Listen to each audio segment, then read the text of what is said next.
Friends, আপনি কি সকালের নাস্তা দেরিতে করেন? এমনকি দুপুর পর্যন্ত হয়ে যায় সকালে নাস্তা করতে। কারো কারো আবার সকাল 10টা পর্যন্ত অপেক্ষা করতে হয় কিংবা দেরি করেন। আপনি জানেন কি সকালের নাস্তা দেরিতে করলে কত বড় ধরনের বিপর্যয় চলে আসতে পারে? শরীরের অত্যন্ত পরিমাণ ক্ষতি হতে পারে। দেহের ওজন বেড়ে যাওয়া, চর্বি জমে হওয়া, ব্লাড সুগার বেড়ে যাওয়া, লিভার অনেক বেশি পরিমাণ চর্বি জমে ফ্যাটি লিভার প্রবলেম হওয়া, ব্রেন স্লো হওয়া, ফ্যাট বেড়ে গিয়ে ভুঁড়ি বড় হওয়া, এরকম বিভিন্ন সমস্যা। এছাড়াও রাতে ঘুম সমস্যা তৈরি হওয়ার মতো ঝুঁকিপূর্ণ বিষয়গুলো চলে আসতে পারে। কারো ক্ষেত্রে অতিরিক্ত দেরিতে খাওয়ার কারণে ব্লাড প্রেশার কমে গিয়ে স্ট্রোকের ঝুঁকি পর্যন্ত অনেকের, ব্লাড প্রেশার কমে গিয়ে হার্টবিট স্লো হয়ে যাওয়া কিংবা অজ্ঞান হওয়ার মতো সমস্যাগুলো কারো কারো ক্ষেত্রে লক্ষ্য করা গেছে। এই যে ঝুঁকিপূর্ণ এই বিশেষ সমস্যাগুলো হতে পারে আপনার সকালের নাস্তা দেরিতে খাওয়ার কারণেই। আর এই ঝুঁকিপূর্ণ সমস্যাটি আসলে সমাধানের উপায়টা কি? বুঝতেই পারছেন আজকের গুরুত্বপূর্ণ আলোচনাটা কি নিয়ে। তাহলে অবশ্যই না কেটে সম্পূর্ণরূপে আজকের আলোচনাটা দেখবেন, এবং যারা সময় স্বাস্থ্য কথা চ্যানেলটি সাবস্ক্রাইব করেননি তারা অবশ্যই চ্যানেলটি সাবস্ক্রাইব করে পাশে থাকা বেল আইকনে ক্লিক করে নিন। তাহলে কিন্তু চলুন গুরুত্বপূর্ণ আলোচনাতে চলে যাওয়া যাক।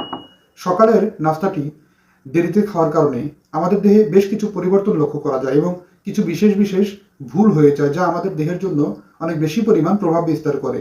তার ভিতরে প্রথম নাম্বারটি হচ্ছে, সকালে আমাদের মেটাবলিজম সাধারণত সক্রিয় থাকে। দেরিতে খাবারটা গ্রহণ করলে দেহঘড়ি বিভ্রান্তিতে পড়ে যায় এবং এতে করে দেহে চর্বি জমা, ওজন বেড়ে যাওয়া, এরকম বিভিন্ন প্রকার স্বাস্থ্য ঝুঁকিগুলো লক্ষ্য করা গেছে। দ্বিতীয় নম্বর যে বিষয়টি সেটি হচ্ছে ব্লাড সুগার বেড়ে যাওয়া।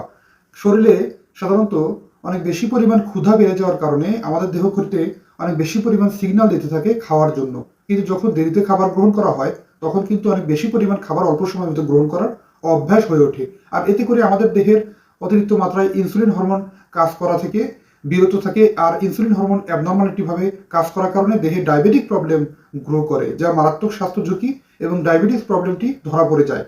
3 নম্বরটি হচ্ছে ব্রেন স্লো হয়। সাধারণত বিভিন্ন গবেষণায় দেখা গেছে যারা সকালের খাবারটি দেরিতে গ্রহণ করে তাদের কিন্তু ব্রেন অনেক বেশি পরিমাণ স্লো হয়ে যায়। এতে ব্রেনের কার্যকারিতা হ্রাস পায় এবং ব্রেন দুর্বলভাবে কাজ করে, মাথায় ঝিমুনি সমস্যা তৈরি হয়, কাজে অনীহা তৈরি হয়, মুড সুইং হয়, মুড অনেক বেশি পরিমাণ খারাপ হয়, মেজাজ খিটখিটে হওয়ার মতো সমস্যাগুলোও লক্ষ্য করা গেছে। চতুর্থ নম্বর বিশেষ লক্ষণটি হচ্ছে, সাধারণত ফ্যাট বাড়ার কারণে ভুঁড়ি বাড়ে, ফ্যাটি লিভার প্রবলেম হতে পারে, লিভার অনেক বেশি পরিমাণ বেড়ে যাওয়া। যারা দেরিতে সকালের নাস্তা করে থাকেন বা সকালের খাবারটি গ্রহণ করেন তাদের লিভারে চর্বি জমার মতো স্বাস্থ্য ঝুঁকিও লক্ষ্য করা গেছে। কারো কারো ক্ষেত্রে অনেক বেশি পরিমাণ অস্বস্তি, উৎকণ্ঠা এবং অনেক হতাশা জনিত রোগের সমস্যাগুলোও দেখা গেছে। পঞ্চম নম্বরটি হচ্ছে রাতে ঘুমের সমস্যা হওয়া। সকালে যারা দেরিতে খাবার গ্রহণ করেন তাদের কিন্তু রাতে ঘুম কম হয়, মেটাবলিজম প্রবলেম তৈরি হয়, তাদের হজম প্রক্রিয়া ব্যাহত হয়। এছাড়াও তাদের কিন্তু ঘুম সমস্যা অনেক বেশি পরিমাণ বেড়ে যায়।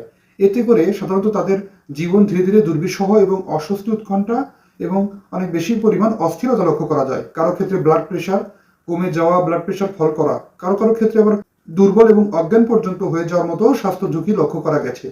এখন বলবো সকালবেলার নাস্তা আপনি কখন গ্রহণ করবেন এবং কোনটি আপনার জন্য সর্বোত্তম মেডিকেল সম্মত উপায়।